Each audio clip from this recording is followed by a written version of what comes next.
بسم الله الرحمن الرحیم. درس تحلیل سیستم های انرژی الکتریکی یک. مبحث جدیدی که میخوام بگیم مبحث پر یونیت، سیستم پر یونیت یا سیستم بر واحد هست که پر یونیت رو فارسی بر واحد کردن، پر یونیت کردن رو بر واحد کردن و یا بهنجار کردن ترجمه کردند. تعریف اولیه سیستم پر یونیت خیلی ساده است. البته در درس ماشین های الکتریکی 2 هم داشتید این رو. اینجا یادآوری میکنیم پر یونیت رو برای سیستم های تک فاز یه سری نکات تکمیلی رو میگیم و بعد هم وضعیتی که سیستم های سه فاز دارند با پر یونیت کردن رو بررسی میکنیم. فرض کنید حالا ولتاژی داشته باشیم، فازور ولتاژمون باشه مثلا 200 ولت با زاویه 30 درجه و وی بیسمون که با اختصارا با وی بی نشون میدیم برابر باشه با 100 ولت. در این صورت فازور ولتاژ پر یونیتیمون طبیعتاً میشه 200 تقسیم بر 100 با زاویه 30 درجه میشه 2 پر یونیت با زاویه 30 درجه. خب بنابراین ولتاژمون 2 پر یونیت هست. همینجا با اینکه خیلی ساده است این مطلب رو به ما نشون میده که زاویه پر یونیت نمیشه، یعنی فقط ولتاژ ها، فازورهای ولتاژ ها و جریان ها اندازه فازورها چیه؟ پر یونیت میشن. این یک مطلب. یک مطلب هم این که اگر ما ولتاژ مؤثرمون باشه 220 ولت، فرض کنید ولتاژ مؤثرمون فرض کنید توی سیستمی وی آر ام اس مون باشه 220 ولت و وی بیسمون هم باشه 220 ولت. در این صورت وی آر ام اس پر یونیتمون میشه 220 تقسیم بر 220 میشه 1 پر یونیت. حالا اگر سوال بکنن دامنه ولتاژمون چند پر یونیته، میگیم ولتاژ مؤثرمون بوده 220 ولت، فرضم کردیم ولتاژمون یک ولتاژ سینوسی خالصه، بنابراین ولتاژ ماکسمون میشه 220 رادیکال 2 ولت. بعد وی بیس هم برای پیک یا دامنه متفاوت هست با مقدار مؤثر. اگر بیس رو برای مقدار مؤثر بگیریم 220 ولت، باید دیگه برای مقدار ماکسیموم ما بیاییم و وی بیس رو بگیریم 220 رادیکال 2 ولت، یعنی وی ماکسیموممون هم پر یونیتش به سادگی میشه 220 رادیکال 2 تقسیم بر 220 رادیکال 2 بازم میشه چی؟ 1 پر یونیت. خب این هم یه نکته، یعنی اینکه یکی از ویژگی های دانشجویان عزیز، یکی از ویژگی های سیستم پر یونیت این است که مقدار مؤثر و دامنه کمیت وقتی بر حسب پر یونیت بیان بشن با هم برابرن. این هم چیز عجیبی نیست. چرا؟ چون مقادیر بیسشون با هم چیه؟ متفاوت اختیار می شوند. خب مقدار کمیت بر حسب پر یونیت اینا قبلا داشتید در درس ماشین 2 میشه مقدار واقعی کمیت تقسیم بر مقدار مبنا یا بیس بهش میگیم. اون چیزی که همیشه مشخص مقدارش مقدار واقعی کمیته. مقدار واقعی کمیت یعنی سیستم اس آی مشخصه بر حسب اوم، ولت، جریان، حالا کمیت که باشد. اون چیزی که ما روش دستمون بازه مقدار مبناست. ما مقدار مبنا رو خودمون تعیین میکنیم و بر اساس اون مبنا مقدار کمیت بر حسب پر یونیت هم چیه؟ مشخص خواهد شد. مقادیر مبنا یا بیس یه سری عددن، مثل همین مثال که وی بیسمون هست 220 ولت، یه عدده، زاویه نداره، بنابراین فقط یه اندازه داره و کمیت رو که ما پر یونیت میکنیم همونطور که گفتیم زاویهش همون چیزی میشه که تو سیستم اس آی مون داشتیم. در مورد پر یونیت نکته دیگه ای که هست این است که ما کمیت هایی که توی قدرت داریم که 4 کمیت اصلی هستند، پس کمیت های اصلی در سیستم قدرت اینها هستند: ولتاژ، جریان، توان و امپدانس. بین اینها یه سری روابطی هست، یعنی این 4 تا از هم مستقل نیستند. مثلا امپدانس هست ولتاژ تقسیم بر جریان، یا توان هست ولتاژ ضرب در جریان. با توجه به این وابستگی که بین کمیت‌های سیستم قدرت وجود داره، ما نمیتونیم مقادیر مبنا رو هر 4 تاش رو به اختیار خودمون انتخاب بکنیم، بلکه مقادیر مبنا به 2 دسته میشن. پس مقادیر مبنا به 2 دسته میشن، انتخابی یا اختیاری هم بهش میگیم و دومی محاسباتیه. انتخابی یا اختیاری یعنی به اختیار خودمون مقادیرش رو ما انتخاب میکنیم که معمولا هم برابر با مقادیر ریتد یا نامینال یا نامی انتخاب میشه. مقادیر محاسباتی مقادیری هستن که بعد از اینکه دسته اول رو ما انتخاب کردیم به اختیار خودمون، این مقادیر محاسباتی از دسته قبلی حساب میشن، یعنی دیگه اختیاری در محاسبه مقدار مبنا نخواهیم داشت. رسم بر این است که مقادیر انتخابی یا اختیاری رو میگیرند مگاولت آمپر نامی، یعنی همون توان یا اس نامی، و کیلوولت نامی. پس ولتاژ نامی و اس نامی که حالا من این واحدها رو هم نوشتم که بعداً تو مسائل خواهیم گفت که معمولاً ولتاژ بر اساس کیلوولت بیان میکنن و توان ظاهری رو بر حسب مگاولت آمپر. مگا یعنی 10 به توان 6. و محاسباتی ها هستند امپدانس نامی یا زد بیس و امپدانس مبنا یا زد بیس و جریان مبنا یا آی بیس.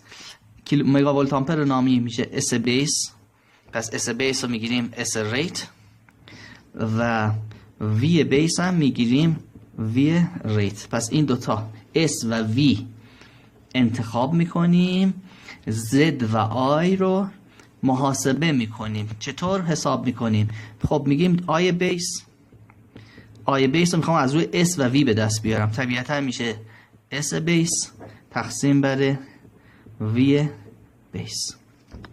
زد بیس رو چطور حساب کنم؟ خب میگم زد بیس هست وی بیس تقسیم بر آی بیس. این رابطه ای خب بیشتر تو ذهنمون هست، منتها به جای آی بیس از اینجا قرار بدیم میشه وی بیس تقسیم بر اس بیس تقسیم بر وی بیس. وی بیس به توان 2 تو صورت داریم تقسیم بر اس بیس. یعنی ما همین الان 2 تا رابطه ساده است، اینا دیگه رابطه باید حفظ باشید دیگه، که ولتاژ با داشتن ولتاژ بیس و اس بیس ما میتونیم جریان بیس و امپدانس بیس رو حساب کنیم. ضمن دانشجویان محترم ما فعلا سیستم رو فرض کنیم تک فازه، سیستم استفاده جای خودش مفصل انشاءالله بحث با حل مثال پیش خواهیم رفت. خب مبحث بعدی مزایای سیستم پریونیته. اینا یادآوری از درس ماشین 2 به خاطر همین من سریعتر قسمتایش که تکراریه رو رد میشم. سیستم پریونیت مشابه درصده، مثلا 1% معادل 1/100 پریونیته. فقط گفته میشه که خب اگر یک کمیتی باشد 50% مثلا ولتاژی بگیم باشه از 50%، جریان هم بگیم از 50%، ولت آمپرمون نمیشه 50 ضرب در 50%، یعنی 2500% نمیشه، بلکه نیم ضرب در نیم میشه چقدر؟ 25 یعنی ولتاژمون 50% یعنی 1/2، جریان هم 1/2، حاصلش میشه 1/4. در پریونیت که بیان کنیم نیم پریونیت در نیم پریونیت میشه 25 پریونیت. در صورت به درصد که بیان بکنیم حاصل ضرب 2 تا کمیت بر اساس درصد نمیشه حاصل ضرب 2 تا درصد ها.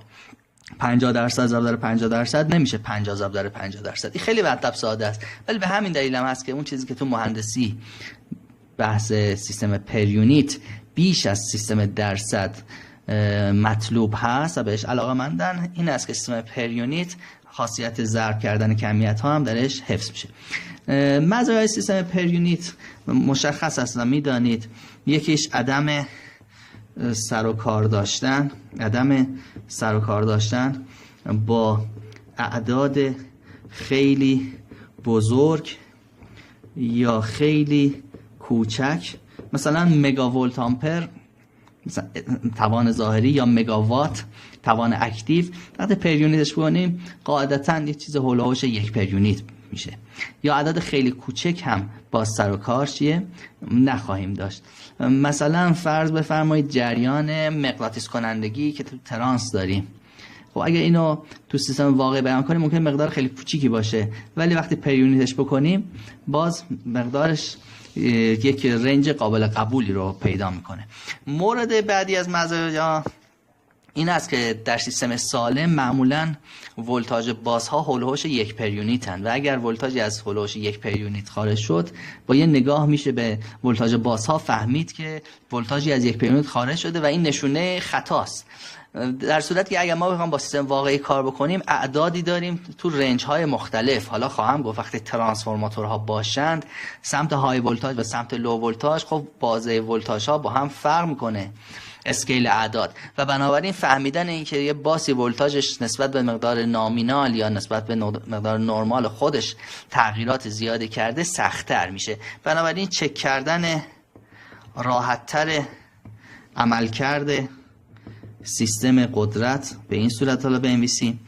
مورد دیگه ای که داره از نظر طراحی ماشین‌های الکتریکی مطلب جالب این است که رنج پارامترهای مختلف ماشین‌های الکتریکی، مثلا ماشین القایی، ترانسفورماتور، ماشین سنکرون، تو سیستم SI اگه بیان بشه، منظورم از پارامتر مدار معادله، یعنی مقاومت‌ها و اندوکتانس‌های نشت و مغناطیس کنندگی. تو سیستم SI اینا به بازه خیلی وسیعی دارن، ولی تو سیستم پر یونیت بازه تغییراتشون بازه محدودیه. حالا تو کتاب‌های ماشین هست مثلا RC مثلا چند پر یونیت، هول و هوش چند پر یونیت، یا XM همینطور R1 R1 و R'2 که البته تو سیستم پر یونیت تبدیل میشه به R اکویوالنت پر یونیت که فرقی هم نمی‌کنه تو چه سمتی باشه. مقادیری که اینا هول و هوشش هستن دانشجویان محترم مشخصه. بنابراین بازه کمیت‌های ماشین، کمیت‌های مختلف ماشین مشخص است. و مزیت دیگه‌ای که داره که خیلی هم مهمه تو مطالعه سیستم‌های قدرت و درس بررسی سیستم‌های قدرت 1، استفاده از سیستم پر یونیت است. در وقتی که تو شبکه ما ترانسفورماتور داریم که خب حتما هم همینطور هست، تو شبکه AC نیاز به ارجاع کمیت‌ها از بین میره. عدم نیاز به ارجاع کمیت‌ها در ترانس‌های قدرت، یعنی ما نیازی نیست برای اینکه یک شبکه‌ای که توش صدها تا ترانس هست و بخوام مطالعه بکنیم بیام مدار معادل رو ارجاع بدیم به سمت یکی از این ترانسفورماتورها که کار اگه بخوام اینطور پیش بریم خیلی سخت میشه. سیستم پر یونیت یکی از مزایاش این هست که وقتی ما از سیستم پر یونیت دانشجویان محترم استفاده بکنیم نیازی به ارجاع دادن کمیت ها نیست. یعنی مقادیر اولیه مقاومت و اندوکتانس های نشت و مقاومت و اندوکتانس های نشت ثانویه وقتی که پر یونیتشان بکنیم اینها مستقیما با هم سری میشن و اثری از ترانسفورماتور هم باقی نخواهد موند. این مطلب رو براتون اثبات هم خواهیم کرد. اما سیستم سه‌فاز و هم پر یونیت رو یک نکته رو بگیم و بعد بریم توی ترانسفورماتور ببینیم وضع به چه شکلی هست. در سیستم سه‌فاز معمولا اطلاعاتی که ما داریم کمیت‌های ولتاژهای خطیه و توانها هم توانهای سه‌فاز است. ما اگر بخوام سیستم سه‌فاز رو پر یونیت بکنیم، خب یک روش این است که اگر اتصال ستاره هست سه‌فازمون، بریم و ولتاژ خطی رو تقسیم بر رادیکال 3 کنیم برسیم به ولتاژ فازی و توان سه‌فاز رو هم بریم تقسیم بر 3 کنیم برسیم به توان تک فاز و بعد زد بیس رو از روی ولتاژ فازی و توان تک فاز به دست بیاریم، یعنی وی دو اسم بریم جایی که وی و اس ما اس تک فاز باشن.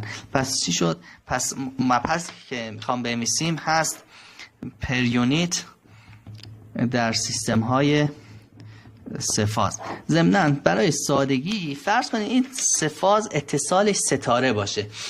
اتصال مثلث تکلیف چی میشه رو باز تو مثال هامون بررسی میکنیم. پس بنویسین فعلا به منظور سادگی اتصال سه‌فاز ستاره فرض شود. در اتصال ستاره اون چیزی که داریم رو بیاریم روی کاغذ. میگیم وی لاین تو لاین هست رادیکال 3 تا ولتاژ فاز، جریان لاین مساوی جریان فاز، اس 3 فاز هم هست 3 برابر اس تک فاز. خب ما اگر بخوایم دانشجویان محترم زد بیس رو به دست بیاریم، میگیم زد بیس هست وی بیس تقسیم بر آی بیس، یا بگیم هست وی بیس به توان 2 تقسیم بر اس بیس. سوال همین الان این وی و اس چه وی و اسی باید باشن در اصل؟ میگیم اصلا زد بیس برای چی ازش استفاده میکنیم؟ برای اینکه کمیت های امپدانس که تو هر فاز ستاره هست رو ما پر یونیت بکنیم. بنابراین این زد بیس هم باید بر مبنای مقادیر فازی باشه در اصل. یعنی این وی بیس باید باشه وی بیس فیز و این اس بیس هم باید باشه اس بیس فیز. اما اگر دانشجویان محترم به جای وی بیس فازی قرار بدیم 1 تقسیم بر رادیکال 3 برابر